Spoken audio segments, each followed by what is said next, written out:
നമസ്കാരം, രമ്യാസ് മാത്സ് കോർണറിലേക്ക് ഏവർക്കും സ്വാഗതം. ഇപ്പോൾ മോഡൽ എക്സാം ഒക്കെ കഴിഞ്ഞു, എല്ലാവരും നന്നായിട്ട് റിലാക്സ് ചെയ്തിരിക്കുവാണ് അല്ലേ? അപ്പോൾ എങ്ങനെയുണ്ടായിരുന്നു? പരീക്ഷയ്ക്ക് മാർക്കൊക്കെ കിട്ടിയിട്ടുണ്ടാവുമല്ലോ. കുറച്ച് പേരൊക്കെ എൻ്റെ അടുത്ത് പറഞ്ഞു ഇത്ര മാർക്കൊക്കെ കിട്ടിയെന്ന് പറഞ്ഞു. അപ്പോൾ ബാക്കിയുള്ളവരുടെ കൂടി മാർക്ക് അറിഞ്ഞാൽ കൊള്ളാമെന്നുണ്ട്. അപ്പോൾ അതൊന്ന് കമൻറ്റ് ചെയ്തേക്കുക. ഇപ്പോൾ കഴിഞ്ഞ വർഷത്തെ എക്സാമുകളെയൊക്കെ അപേക്ഷിച്ച് നമുക്ക് കുറച്ചുകൂടെ കൂടുതലായിട്ട് എഴുതാൻ പറ്റിയല്ലോ ഈ എക്സാം അല്ലേ? നമ്മൾ കണ്ടതും കേട്ടതും പ്രാക്ടീസ് ചെയ്തതുമായിട്ടുള്ള ക്വസ്റ്റ്യൻസ് ആയിരുന്നു ഏകദേശം വന്നിട്ടുണ്ടായിരുന്നത്. വളരെ സിമ്പിൾ ആയിട്ടുള്ള ക്വസ്റ്റ്യൻസും ആയിരുന്നു അല്ലേ? അപ്പോൾ നമുക്ക് നോക്കാം. നമുക്ക് മോഡൽ എക്സാമിന്റെ ബേസിസിൽ നമ്മൾ ഇനി പബ്ലിക് എക്സാമിന് വേണ്ടിയിട്ട് റെഡി ആകേണ്ടതുണ്ട് അല്ലേ? അപ്പോൾ എങ്ങനെയൊക്കെ നമുക്ക് സമയം നന്നായിട്ട് വിനിയോഗിക്കാൻ പറ്റും, എത്ര ക്വസ്റ്റ്യൻസ് എത്ര സമയം എടുത്തൊക്കെ ചെയ്യണമെന്നൊക്കെ ഡൗട്ട് ഉണ്ടാവുമല്ലോ. അപ്പോൾ അതിനെക്കുറിച്ചിട്ടുള്ള ഒരു ഓവറോൾ ആയിട്ടുള്ള ഐഡിയ ആണ് ഇന്നത്തെ ക്ലാസ് കൊണ്ട് ഉദ്ദേശിക്കുന്നത്. അപ്പോൾ നമുക്ക് നോക്കാം. നമ്മുടെ ക്വസ്റ്റ്യൻ പേപ്പറിനകത്ത് 1 മാർക്കിന്റെയും 2 മാർക്കിന്റെയും 3 മാർക്ക് 4 മാർക്ക് 5 മാർക്ക് അപ്പോൾ ഇത്രയും പാറ്റേൺസിലുള്ള ക്വസ്റ്റ്യൻസ് ആണ് ഉണ്ടായിരുന്നത്. 1 മാർക്കും 2 മാർക്കും 5 ക്വസ്റ്റ്യൻസ് വീതവും 3ഉം 4ഉം 10 ക്വസ്റ്റ്യൻ വീതവും 5 മാർക്കിനുള്ളത് 15 ക്വസ്റ്റ്യൻസും ഇതായിരുന്നല്ലോ നമുക്ക് ഉണ്ടായിരുന്നത്. അപ്പോൾ ഇതിൽ 1 മാർക്കിന്റെയും 2 മാർക്കിന്റെയും ക്വസ്റ്റ്യൻസ് അല്ലെ 2 മാർക്കിന്റെ ക്വസ്റ്റ്യൻസ് വളരെ സിമ്പിൾ ആയിട്ടുള്ള ക്വസ്റ്റ്യൻ ആയിരുന്നു. അപ്പോൾ ഈ 1 മാർക്കിന്റെയും 2 മാർക്കിന്റെയും ക്വസ്റ്റ്യൻസ് ഏകദേശം 15 മിനിറ്റിനുള്ളിൽ തന്നെ നിങ്ങൾ കംപ്ലീറ്റ് ചെയ്യുക. ഓക്കെ, ദെൻ അതിനുശേഷം 3 മാർക്കിന്റെ ക്വസ്റ്റ്യൻ ഒരു 30 മിനിറ്റിനകത്തും 4 മാർക്കിന്റെ ക്വസ്റ്റ്യൻസ് 40 മിനിറ്റിനകത്തും വെച്ച് നിങ്ങൾക്ക് കംപ്ലീറ്റ് ചെയ്യാൻ പറ്റിയാൽ 5 മാർക്കിന്റെ ക്വസ്റ്റ്യൻ ചെയ്യാൻ നമുക്ക് ഏകദേശം 60 മിനിറ്റ് 1 മണിക്കൂറോളം നമുക്ക് കിട്ടുകയും ചെയ്യും. എക്സ്ട്രാ ആയിട്ട് ഒരു 5 മിനിറ്റ് നമുക്ക് ബാക്കി എല്ലാ കാര്യങ്ങളും കൂടെ ചെയ്യാൻ വേണ്ടിയിട്ട് കിട്ടുകയും ചെയ്യും. അപ്പോൾ ഏകദേശം ഈ ടൈം ലിമിറ്റിനുള്ളിൽ നിന്നുകൊണ്ട് എക്സാം എഴുതാനായിട്ട് പ്രാക്ടീസ് ചെയ്യുക. നമ്മുടെ മോഡൽ എക്സാമിന്റെ തന്നെ സെയിം ക്വസ്റ്റ്യൻ പേപ്പർ നിങ്ങളുടെ കയ്യിൽ ഉണ്ടാവുമല്ലോ. അപ്പോൾ ആ ക്വസ്റ്റ്യൻ പേപ്പർ വെച്ചിട്ട് ഒന്നുകൂടി ടൈം അഡ്ജസ്റ്റ് ചെയ്ത് പ്രാക്ടീസ് ചെയ്യാം. ഓക്കെ, ഇനി നമുക്ക് മാർക്ക് നോക്കാം. അപ്പോൾ 10 ക്വസ്റ്റ്യൻസ് ആണ്. 1 മാർക്കിനും 2 മാർക്കിനും ഉള്ള 10 ക്വസ്റ്റ്യൻസ് ആണുള്ളത്. അതിൽ നിന്ന് ഏകദേശം ഒരു 6 ക്വസ്റ്റ്യൻ എങ്കിലും നിങ്ങൾ അറ്റൻഡ് ചെയ്യാൻ നോക്കുക. അതായത് മിനിമം ഒരു 10 മാർക്ക് സ്കോർ ചെയ്യത്തക്ക രീതിയിൽ നമുക്ക് നോക്കാം. മിക്കവാറും 2 മാർക്കിന്റെ ക്വസ്റ്റ്യൻസ് ഒക്കെ നമുക്ക് ഫുൾ അറ്റൻഡ് ചെയ്യാൻ പറ്റുന്ന ക്വസ്റ്റ്യൻ ആയിരിക്കും. അപ്പൊ മിനിമം കണക്കാണ് പറയുന്നത്. മിനിമം ഒരു 6 ക്വസ്റ്റ്യൻ 1 മാർക്കും 2 മാർക്കും ആ സെക്ഷനിൽ നിന്ന് മിനിമം 6 ക്വസ്റ്റ്യൻസ് ചെയ്ത് 10 മാർക്കെങ്കിലും അവിടെ നിന്ന് സ്കോർ ചെയ്യാൻ നോക്കുക. അതിനുശേഷം 3 മാർക്കിന്റെ ക്വസ്റ്റ്യൻ ആണ്. 10 ക്വസ്റ്റ്യൻ നമുക്കുണ്ട്. ഒരു 6 8 ക്വസ്റ്റ്യൻസ് 6 മുതൽ 8 വരെ ക്വസ്റ്റ്യൻസ് മിനിമം ഈ എല്ലാ സെക്ഷനിൽ നിന്നും 3 മാർക്കും 4 മാർക്കും 5 മാർക്കും 6 ക്വസ്റ്റ്യൻസ് വീതം മിനിമം 8 ക്വസ്റ്റ്യൻസ് വരെ 6 മുതൽ 8 വരെയുള്ള ക്വസ്റ്റ്യൻസ് മിനിമം എങ്കിലും നമ്മൾ മാർക്ക് ചെയ്ത് വെക്കുക. ഓക്കെ, ഇതൊക്കെ കൂൾ ഓഫ് ടൈമിൽ നമ്മൾ ശ്രദ്ധിച്ച് ചെയ്യാനുള്ളതാണ്. മിനിമം എല്ലാ സെക്ഷനിൽ നിന്നും ഒരു 6 ക്വസ്റ്റ്യൻസ് വീതം നമ്മൾ മാർക്ക് ചെയ്യുക. മാക്സിമം എത്ര ക്വസ്റ്റ്യൻസ് വേണമെങ്കിലും നിങ്ങൾക്ക് ചെയ്യാം, പക്ഷേ മിനിമം 6 മുതൽ 8 ക്വസ്റ്റ്യൻസ് വരെ. ദെൻ അപ്പോൾ അതുകൊണ്ട് നമ്മൾ ഉദ്ദേശിക്കുന്നത് ഇവിടെ നമ്മൾ 6 മുതൽ 8 ക്വസ്റ്റ്യൻസ് വരെ 3 മാർക്കിന് നമ്മൾ ചൂസ് ചെയ്യുമ്പോൾ നമ്മൾ അവിടെ നിന്നും പ്രതീക്ഷിക്കുന്ന മാർക്ക് 18 മുതൽ 24 മാർക്ക് വരെയാണ് നമ്മൾ ആ സെക്ഷനിൽ നിന്ന് നമ്മൾ പ്രതീക്ഷിക്കുന്നത്. അതുപോലെ തന്നെ 4 മാർക്കിന്റെ ക്വസ്റ്റ്യൻസ് നമ്മൾ 6 മുതൽ 8 വരെ ചൂസ് ചെയ്യുമ്പോൾ അവിടെ നിന്നും 24 മുതൽ 32 വരെ മാർക്കാണ് അവിടെ നിന്ന് പ്രതീക്ഷിക്കാവുന്നത്. പിന്നീടുള്ളത് നമ്മുടെ 5 മാർക്കിന്റെ ക്വസ്റ്റ്യൻസ്. അവിടെ നമ്മൾ 6 മുതൽ 8 വരെ ക്വസ്റ്റ്യൻ ചെയ്യുമ്പോൾ നമുക്ക് 30 മുതൽ 40 വരെയുള്ള ഒരു റേഞ്ചിനകത്തുള്ള മാർക്കായിരിക്കും നമുക്ക് അവിടെ നിന്ന് കിട്ടുന്നത്. അപ്പൊ അങ്ങനെ ടോട്ടൽ നോക്കിക്കഴിഞ്ഞാൽ മിനിമം നിങ്ങൾ 6 ക്വസ്റ്റ്യൻസ് വെച്ച് കംപ്ലീറ്റ് ആയിട്ട് അറിയാവുന്ന 6 ക്വസ്റ്റ്യൻസ് വെച്ച് നമ്മൾ ചെയ്ത് കഴിഞ്ഞാൽ നമുക്ക് മിനിമം 82 മാർക്ക് അവിടെ നമുക്ക് ഉറപ്പിക്കാം.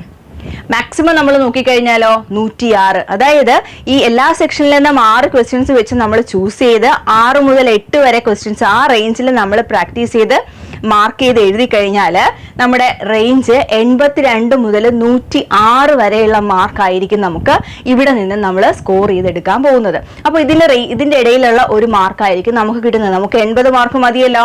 അപ്പോൾ ഇതിനിടയിലുള്ള ഒരു മാർക്കായിരിക്കും നമ്മൾ ഇങ്ങനെ ടൈം അഡ്ജസ്റ്റ് ചെയ്താൽ നമുക്ക് കിട്ടുന്നത്. ഇത്രയും അല്ല, നമുക്ക് മുഴുവൻ ക്വസ്റ്റ്യൻസും ചെയ്യാൻ പറ്റുന്ന സമയം നമുക്ക് ഇതിനകത്ത് തന്നെ കിട്ടും.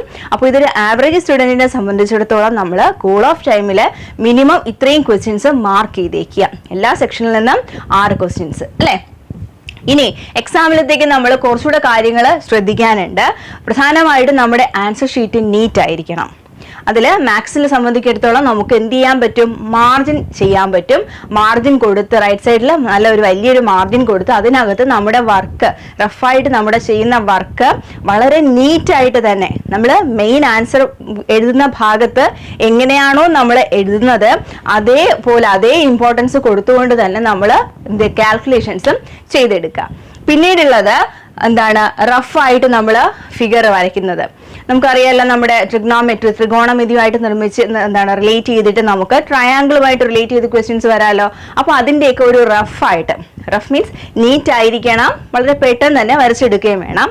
നീറ്റായിട്ടും റഫായിട്ടുള്ള ഒരു ഫിഗർ വരയ്ക്കുക. ക്വസ്റ്റ്യനിൽ തന്നിരിക്കുന്ന കാര്യങ്ങൾ വളരെ സൂക്ഷിച്ച് അതിനകത്ത് മാർക്ക് ചെയ്യുക. എന്നിട്ട് അതിനകത്ത് തന്നെ നമുക്ക് എന്ത് ചെയ്യാൻ പറ്റും, നമുക്ക് അത് ചിന്തിച്ച് നമുക്ക് അതിനകത്ത് ഇനി എന്താ വേണ്ടത് അത് കണ്ടുപിടിക്കാനായിട്ട് പറ്റും. അപ്പോൾ നമ്മൾ ഫിഗർ ഇല്ലാണ്ട് ചെയ്യുന്നതും ഫിഗറിൽ അടയാളപ്പെടുത്തി ചെയ്യുന്നതും രണ്ടും തമ്മിലുള്ള വ്യത്യാസം വളരെ വലുതാണ്. ഫിഗറിൽ അടയാളപ്പെടുത്തി ചെയ്യുമ്പോൾ കുറച്ചുകൂടെ പെട്ടെന്ന് നമുക്ക് ആൻസറിലേക്ക് എത്താനായിട്ട് പറ്റും. ദെൻ കാൽക്കുലേഷൻസ് നീറ്റും ക്ലിയറും ആയിരിക്കണം. ദെൻ നമ്മൾ ആൻസർ ചെയ്ത് കഴിഞ്ഞിട്ട് ആൻസറിന് എന്താണ് ചെയ്ത് കഴിയുമ്പോൾ ആൻസറിന്റെ താഴെയായിട്ട് ഡബിൾ ലൈൻ വെച്ച് അണ്ടർലൈൻ ചെയ്ത് ആൻസർ കംപ്ലീറ്റ് ചെയ്യിപ്പിക്കുക. Then answer to the questions, നമുക്ക് ചോദിക്കുന്ന ക്വസ്റ്റ്യൻ എന്താണെന്ന് മനസ്സിലാക്കി അതിന് ആൻസർ കണ്ടുപിടിക്കാൻ ശ്രമിക്കുക. ചിലപ്പോൾ ക്വസ്റ്റ്യൻ നമ്മൾ പെട്ടെന്ന് വായിച്ചിട്ട് ഒരു പകുതി പേജ് വരെ നമ്മൾ എഴുതി കഴിഞ്ഞിട്ട് വീണ്ടും ക്വസ്റ്റ്യൻ ഒന്നുകൂടെ വായിക്കുമ്പോഴായിരിക്കും നമുക്ക് തോന്നുന്നത് ഒരു ലൈനിൽ എഴുതി നിർത്താവുന്ന ആൻസർ ആയിരുന്നിരിക്കും അത്. അതിനാണ് നമ്മൾ ഹാഫ് പേജ് വരെ എഴുതി പോകുന്നത്. അപ്പോൾ ക്വസ്റ്റ്യൻ വായിച്ച് ക്വസ്റ്റ്യന് ആൻസർ കണ്ടുപിടിക്കാൻ ശ്രദ്ധിക്കുക. Then compare the answers of sub questions, അതായത് 4 മാർക്കിനും 5 മാർക്കിനും വരുന്ന ക്വസ്റ്റ്യൻസ്. അവിടെ ABCD എന്നീ പാർട്ടുകളിലായിരിക്കും നമുക്ക് ആ സെക്ഷനിൽ നിന്ന് ക്വസ്റ്റ്യൻസ് വരിക. അതിൽ Aയും Bയും ഒക്കെ നമുക്ക് പെട്ടെന്ന് ചെയ്യാൻ പറ്റുന്ന ക്വസ്റ്റ്യൻ ആയിരിക്കും. പിന്നീട് നമുക്ക് Cയും D ആണ് കുറച്ചുകൂടെ കാര്യമായിട്ട് ചെയ്യാനുള്ള ഒരു സെക്ഷനായിട്ട് വരുന്നത്.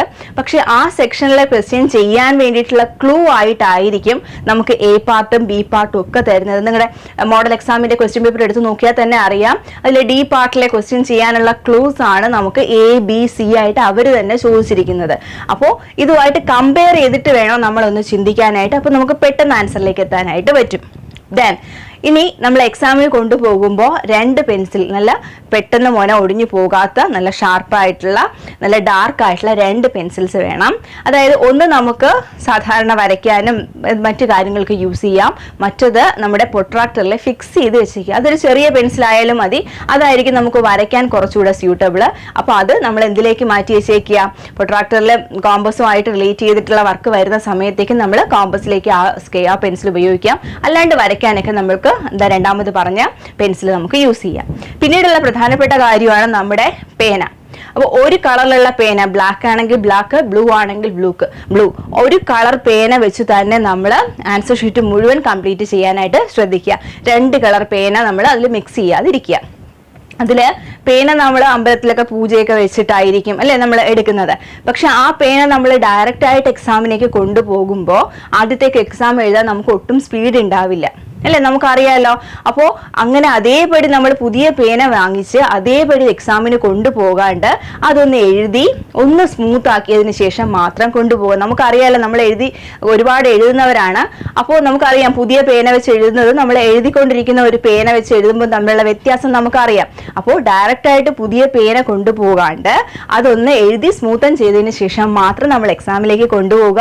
അപ്പോൾ കുറച്ചുകൂടെ കോൺഫിഡൻസോട് കൂടി നല്ല സ്പീഡിൽ നമുക്ക് ആൻസർ കംപ്ലീറ്റ് ചെയ്യാനായിട്ട് പറ്റും. ഓക്കെ, അപ്പോൾ മോഡൽ ഇവാലുവേഷന്റെ ക്വസ്റ്റ്യൻ പേപ്പറിനകത്തുള്ള ക്വസ്റ്റ്യൻസിൽ എന്തെങ്കിലും ഡൗട്ട് ഉണ്ടെങ്കിൽ അത് കമന്റ് ചെയ്യുക. അത് ആ ക്വസ്റ്റ്യൻ പേപ്പറിലെ ആൻസേഴ്സ് വേണമെങ്കിൽ നമുക്ക് ഡിസ്കസ് ചെയ്യാം. അതുപോലെ തന്നെ ഇനിയും നിങ്ങൾക്ക് ഒരുപാട് ഡൗട്ട്സ് ഉണ്ടായിരിക്കാം, അത് കമന്റ് ചെയ്യുക. അതേപോലെ തന്നെ നിങ്ങൾക്ക് ബേസിക് ആയിട്ടുള്ള കുറച്ച് കാര്യങ്ങൾസ്, അതായത് ഈ റൂട്ട് വരുന്ന നമ്പറിന്റെ അഡിഷൻ, സബ്ട്രാക്ഷൻ അല്ലെങ്കിൽ ഫ്രാക്ഷൻ, ഡെസിമൽസ്, ഭിന്നസംഖ്യ, ദശാംശ സംഖ്യകൾ, അതുമായിട്ട് റിലേറ്റ് ചെയ്തിട്ടുള്ള എന്തെങ്കിലും ഡൗട്ട് ഉണ്ടെങ്കിൽ അതും കമന്റ് ചെയ്യുക. ഇനി നമുക്ക് അതൊക്കെ ഒന്ന് ഡിസ്കസ് ചെയ്ത് നമ്മുടെ ബേസ് ഒക്കെ ഉറപ്പിച്ച് കുറച്ചുകൂടെ ഒന്ന് കുറച്ചുകൂടെ ഒന്ന് വർക്ക് ചെയ്ത് നമ്മുടെ മെയിൻ എക്സാമിലേക്ക് വേണ്ടിയിട്ട് പ്രിപ്പയർ ചെയ്യാം. ഇന്നത്തെ വീഡിയോ എല്ലാവർക്കും ഉപകാരപ്രദമായിരുന്നു എന്ന് വിശ്വസിക്കുന്നു. ക്ലാസ് ആദ്യമായി കാണുന്നവരാണെങ്കിൽ ചാനൽ ലൈക്ക് ചെയ്യുക, സബ്സ്ക്രൈബ് ചെയ്യുക, അതോടൊപ്പം നിങ്ങളുടെ സുഹൃത്തുക്കൾക്ക് ഷെയർ ചെയ്യുക. അടുത്ത ക്ലാസ്സിൽ മറ്റൊരു വീഡിയോയുമായി വീണ്ടും കാണാം. താങ്ക്